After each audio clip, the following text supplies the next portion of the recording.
Pernahkah kalian merasa lelah setelah bertemu seseorang padahal cuma ngobrol biasa atau tiba-tiba merasa bersalah tanpa tahu kenapa? Mungkin kalian sedang berhadapan dengan orang-orang yang tanpa sadar membawa bahaya psikologis.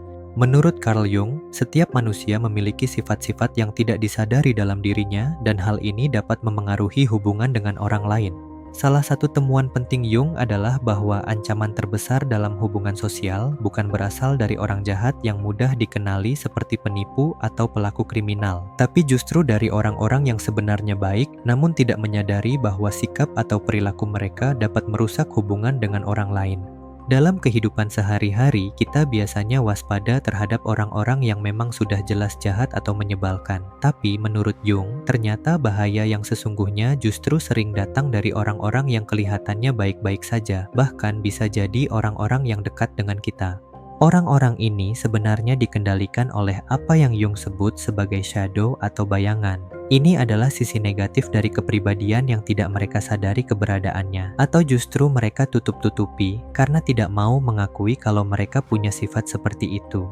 Yang bikin mereka berbahaya adalah karena mereka tidak sadar kalau perilaku mereka bisa menyakiti atau merusak hubungan dengan orang lain. Dan yang perlu kita renungkan, bisa jadi kita sendiri juga punya sifat seperti ini tanpa kita sadari. Nah, ini cuma salah satu contoh dari berbagai tipe kepribadian yang Jung temukan. Ada beberapa tipe lainnya yang tak kalah penting untuk dipahami supaya kita bisa mengenali dan melindungi diri dari mereka, sekaligus memahami apakah kita punya kecenderungan serupa dari tipe-tipe yang dipelajari Jung. Mari kita eksplor bersama.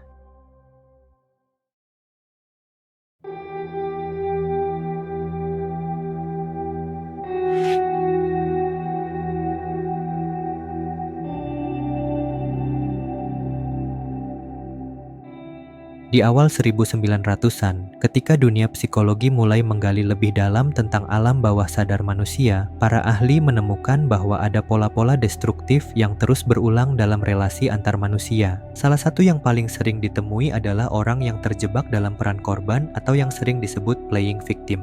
Tipe ini adalah mereka yang cenderung menyalahkan orang lain atas masalah pribadi mereka dan sudah terbiasa memposisikan diri sebagai pihak yang selalu menjadi korban. Pola mereka sangat mudah dikenali. Setiap kali ada masalah, pasti ada orang lain yang disalahkan. Misalnya, setiap ada konflik di kantor, mereka langsung menyalahkan rekan kerja atau atasan. Ketika hubungan bermasalah, pasangan yang selalu disalahkan. Mereka jarang mengakui kesalahan atau mencari solusi, lebih suka bercerita untuk mencari simpati. Bagi mereka, dunia selalu tidak adil dan mereka selalu jadi korban. Yang berbahaya adalah cara mereka menarik simpati. Mereka tidak menyerang secara terang-terangan, tapi memanfaatkan empati dan keinginan baikmu untuk membantu. Tanpa sadar, kamu terjebak dalam lingkaran yang melelahkan, terus memberi bantuan, waktu, dan energi, sementara mereka tidak pernah berubah. Dalam psikologi Jung, ini disebut proyeksi, yaitu suatu kondisi mengalihkan masalah internal ke orang lain. Misalnya, kamu punya pasangan yang sebenarnya insecure dengan kemampuannya sendiri, tapi bukannya mengakui perasaan itu, dia malah terus menuduhmu, selalu meremehkan, atau tidak pernah mendukung, padahal kamu sudah berusaha suportif. Yang berbahaya adalah dampak psikologisnya terhadapmu. Ketika seseorang terus menyalahkanmu untuk masalah yang sebenarnya bukan kesalahanmu, otak mulai memproses tuduhan itu sebagai kenyataan. Tanpa sadar, kamu mulai mempertanyakan diri sendiri dengan pikiran-pikiran seperti, jangan-jangan aku yang salah ya? Atau, emangnya aku terlalu keras ya ke dia? Padahal pertanyaan itu muncul karena mereka berhasil membuatmu mempertanyakan diri sendiri, bukan karena kamu benar-benar bermasalah. Dampaknya adalah terciptanya pola saling menyalahkan yang menguras energi, karena mereka menolak bertanggung jawab atas masalah emosional mereka sendiri. Selanjutnya, ada tipe yang justru kebalikan total, yaitu orang yang terlalu terkontrol. Kalau tipe sebelumnya selalu terlihat jadi korban, orang-orang tipe ini justru tampak terlihat sempurna, terlalu terkendali, terlalu rapi, seolah-olah tidak pernah melakukan kesalahan dalam hidup mereka. Jung menyebut fenomena ini sebagai persona yang kaku. Setiap orang memiliki persona karena kita semua perlu menampilkan diri dengan cara tertentu dalam situasi sosial. Namun masalah muncul ketika seseorang begitu terikat dengan topeng sosial ini sampai melupakan siapa diri mereka yang sebenarnya. Ciri khas orang yang terlalu terkontrol sangat mudah dikenali. Mereka jarang sekali menunjukkan kerapuhan atau kelemahan. Setiap kata dan tindakan terukur dengan sangat hati-hati, seolah-olah hidup dalam panggung sandiwara yang tidak pernah berakhir. Contohnya, mereka adalah tipe orang yang selalu datang tepat waktu dengan penampilan sempurna dan tidak pernah mengeluh meski harus kerja lembur. Bahkan ketika ditanya tentang sesuatu, mereka selalu bersikap seolah-olah tahu segala hal padahal sebenarnya nggak tahu apa-apa. Ketika ditanya kabar, jawaban mereka selalu baik-baik saja atau semuanya terkendali. Mereka tidak pernah mengakui lelah, bingung, atau sedih. Bahkan saat ada masalah keluarga atau tekanan kerja, mereka tetap mempertahankan topeng kesempurnaannya. Akibatnya, interaksi dengan orang seperti ini terasa kaku dan dingin meski mereka sebenarnya orang baik. Yang bikin berbahaya adalah efeknya ke kita. Tanpa sadar, kita jadi ikut-ikutan jaga image. Misalnya, kamu yang biasanya santai, jadi merasa harus selalu rapi dan proper di depan mereka. Kamu jadi nggak berani cerita masalah atau nunjukin kalau lagi capek, takut kelihatan nggak sempurna. Lama-lama, hubungan jadi kayak acting terus, nggak ada lagi obrolan santai atau momen-momen natural. Semuanya jadi kaku dan formal, tapi kosong. Kayak ngobrol sama robot yang sopan, tapi serba awkward. Efek jangka panjangnya, mereka bikin lingkungan di mana semua orang harus pakai topeng juga. Kalau ada yang spontan atau natural, malah dianggap nggak pantas. Akhirnya semua orang jadi fake dan hubungan kehilangan keasliannya.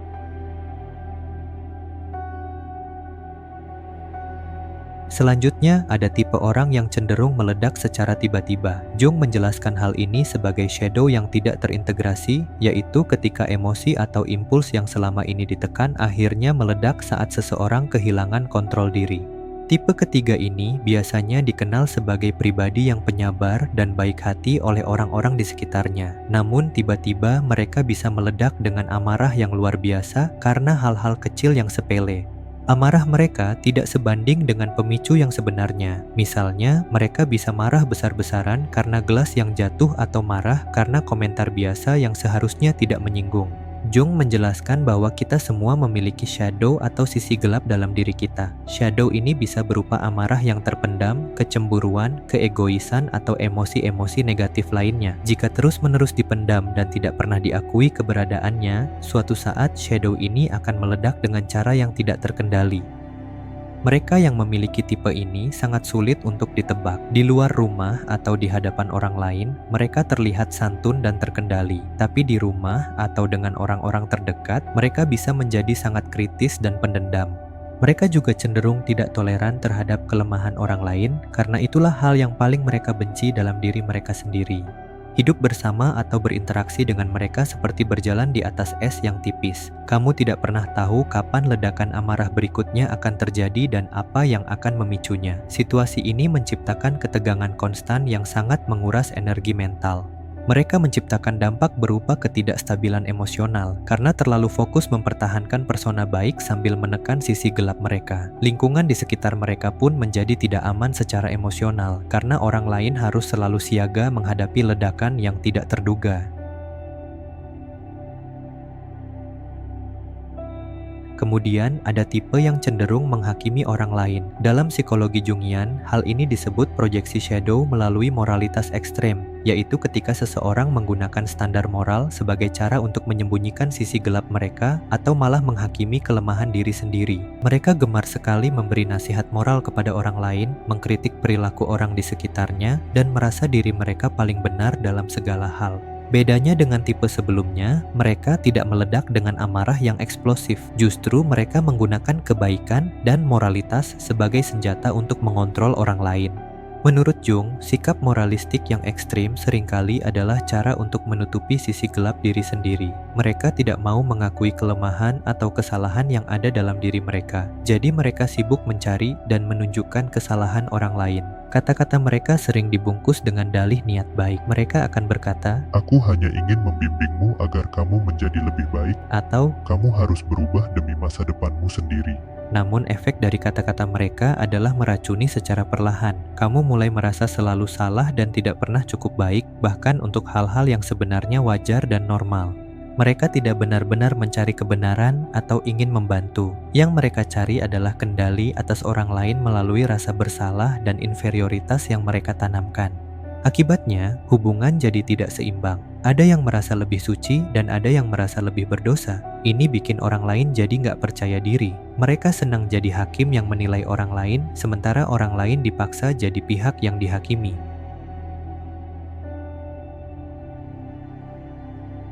Selanjutnya, ada tipe orang yang emosinya nggak stabil. Jung menyebut ini sebagai kompleks aktif, yaitu ketika trauma atau pola emosional tertentu tiba-tiba mengambil alih pikiran kita, ditambah dengan ego yang tidak stabil. Mereka sangat tidak konsisten dalam hal emosi. Satu saat mereka bisa sangat hangat dan menyenangkan, tapi di saat berikutnya mereka bisa marah atau sedih tanpa alasan yang jelas. Contohnya, mereka bisa dengan tulus memuji pekerjaanmu di pagi hari, tapi siang harinya tiba-tiba marah besar hanya karena kamu bertanya tentang deadline. Atau mereka bisa tertawa lepas saat ngobrol, tapi begitu ada yang menyinggung topik tertentu, seperti keluarga atau masa lalu, mood mereka langsung berubah drastis jadi murung atau defensif. Perilaku mereka lebih dipengaruhi oleh luka-luka lama dari masa lalu daripada situasi yang sedang terjadi saat ini. Jung menyebutnya sebagai kompleks, yaitu sekumpulan emosi dan memori dari trauma masa lalu yang bisa mengambil alih pikiran sadar seseorang. Ketika kompleks ini teraktivasi, mereka seolah-olah menjadi orang yang berbeda. Misalnya, seseorang yang pernah dikhianati sahabat di masa lalu bisa tiba-tiba curiga berlebihan pada teman dekat mereka sekarang, bahkan untuk hal-hal sepele seperti nggak diajak makan siang. Atau mereka yang punya trauma ditinggalkan bisa panik dan marah saat pasangan telat membalas chat, padahal pasangannya cuma lagi rapat. Hidup dengan mereka yang bertipe ini sangat melelahkan karena beberapa alasan. Pertama, reaksi mereka tidak bisa diprediksi sama sekali. Kedua, komentar atau tindakan yang biasa-biasa saja bisa memicu amarah atau kesedihan yang luar biasa jika kebetulan menyentuh luka lama mereka. Ketiga, kamu jadi harus berhati-hati berlebihan dalam berinteraksi, dan yang paling menyedihkan adalah ketika orang seperti ini adalah orang-orang terdekat kita, seperti keluarga, pasangan, atau sahabat. Ada kalanya mereka benar-benar tulus dan hangat, yang bikin kita ingat kenapa kita sayang sama mereka. Tapi setiap kali kita mulai merasa nyaman, tiba-tiba mereka meledak atau jadi moody tanpa alasan yang jelas, dan kita kembali merasa lelah dan bingung. Akibatnya, orang dengan emosi tidak stabil ini selalu mencampur adukkan masa lalu dengan sekarang, sehingga hubungan jadi berantakan. Orang-orang terdekat seperti keluarga, teman, atau pasangan jadi ikut kena dampak trauma yang bukan urusan mereka.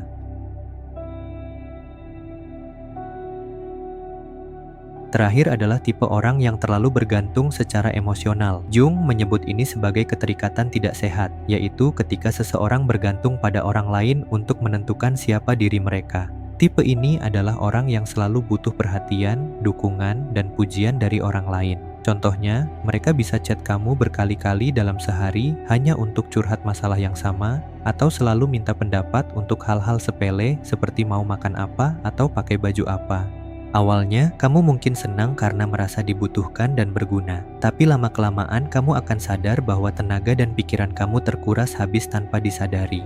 Ini bukan sekadar butuh teman atau dukungan biasa, tapi ketergantungan yang gak sehat. Mereka melihat orang lain sebagai penyelamat dan gak bisa mengatur emosi sendiri. Yang khas dari mereka adalah kemampuan bikin kamu merasa bersalah kalau kamu coba jaga jarak atau nolak permintaan mereka. Contohnya, kalau kamu bilang lagi sibuk dan gak bisa ketemuan, mereka langsung bilang, "Oh, ternyata aku gak penting ya buat kamu," atau "Aku kira kita sahabatan." Mereka gak bisa terima kalau kamu punya prioritas lain selain mereka, entah itu kerja, keluarga, atau sekadar butuh waktu sendiri. Bagi mereka, hal-hal tersebut adalah bentuk pengkhianatan. Jung menekankan pentingnya batasan yang jelas dalam hubungan. Tapi dengan tipe orang ini, batasan tersebut jadi kabur dan gak jelas. Kamu bukan lagi jadi diri sendiri yang bebas, melainkan cuman alat untuk memenuhi kebutuhan emosional mereka yang gak pernah habis. Akibatnya, tercipta hubungan yang merugikan di mana batasan diri jadi kabur dan mengarah pada ketergantungan yang gak sehat. Hubungan seperti ini merugikan kedua belah pihak karena gak ada yang bisa berkembang dengan baik dalam kondisi seperti ini. Setelah mengenal keenam pola perilaku ini, mungkin kalian merasa sedikit paranoid atau bahkan mengenali diri kalian sendiri dalam beberapa deskripsi di atas. Dan itu wajar, karena Jung selalu menekankan bahwa tidak ada manusia yang sempurna. Kita semua punya potensi untuk menunjukkan pola-pola ini dalam momen-momen tertentu. Yang membedakan adalah kesadaran. Orang-orang dengan pola-pola yang melelahkan ini adalah mereka yang tidak sadar dengan pola-pola destruktif mereka. Mereka tidak sengaja jahat, tapi mereka menolak untuk melihat ke dalam diri sendiri. Ketika kalian mengenali pola-pola ini pada orang lain, langkah pertama adalah tetap tenang dan jangan langsung bereaksi emosional. Tetapkan batasan yang jelas dan komunikasikan perasaan kalian dengan cara yang tidak menyalahkan.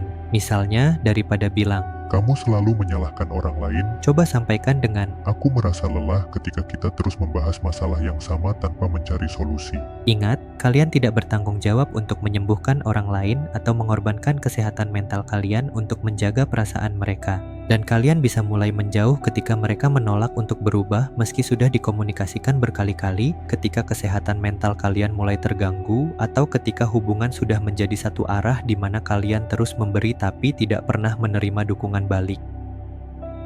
Yang lebih penting lagi adalah mengecek apakah kita sendiri memiliki pola-pola ini. Langkah pertama yang harus dilakukan adalah menyadari pola-pola tersebut dalam diri kita sendiri. Tanpa kesadaran ini, kita tidak akan bisa berubah atau memperbaiki hubungan dengan orang lain. Jika kalian sering merasa jadi korban atau playing victim, mulai bertanya pada diri sendiri apa yang bisa kalian lakukan untuk mengubah situasi sebelum menyalahkan orang lain. Jika kalian terlalu terkontrol, coba sesekali tunjukkan sisi natural kalian dan akui ketika kalian tidak tahu sesuatu.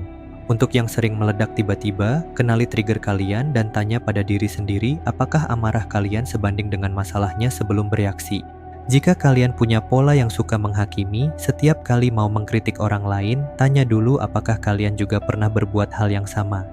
Sementara untuk yang emosi tidak stabil, komunikasikan kondisi kalian pada orang terdekat dan jangan biarkan mereka bingung sendiri. Dan jika kalian terlalu bergantung pada orang lain, mulai latih diri untuk mengambil keputusan kecil sendiri dan kembangkan aktivitas yang bisa kalian lakukan sendiri.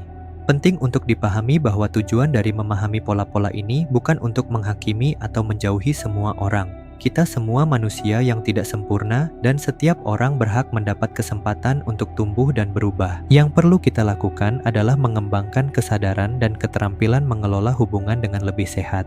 Orang dengan pola-pola ini masih bisa berubah jika mereka mau sadar dan berusaha. Kita bisa tetap peduli dan mendukung mereka sambil menjaga kesehatan mental kita sendiri. Batasan yang sehat justru membantu hubungan menjadi lebih berkualitas, bukan merusaknya. Kadang, dengan menjaga jarak yang tepat, kita malah bisa lebih objektif membantu mereka. Kunci untuk melindungi diri dari pola-pola ini adalah dengan mengembangkan kesadaran diri. Jung menyebut proses ini sebagai individuasi, yaitu perjalanan untuk mengenal dan mengintegrasikan semua aspek dari diri kita, termasuk sisi gelap yang tidak menyenangkan.